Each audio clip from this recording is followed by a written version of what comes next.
kabalastugan, hindi malilimutan ang asaran na merong pikunan, lalo na rin ang unang niligawan, unang kabiguan.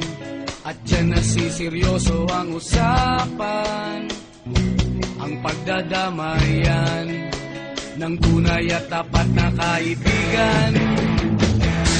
Kung mga buwan,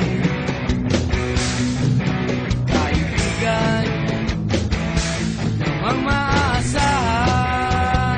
Oh, di na tayo babata, ikad may di nahahalata. Sa mga trip unti-unti na tayo nagsasawa. Pero kahit ganon, barkadang matatag hanggang sa ngayon. Minsan man magkita, tiyak may kwela, yan ang aking mga tropa.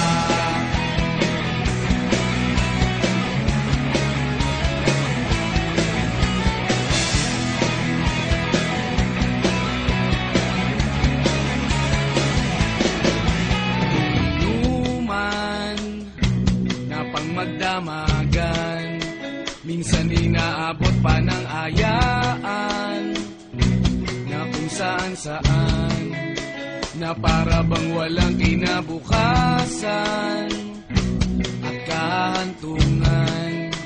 At dyan nasiseryoso ang usapan, ang pagpapayuhan.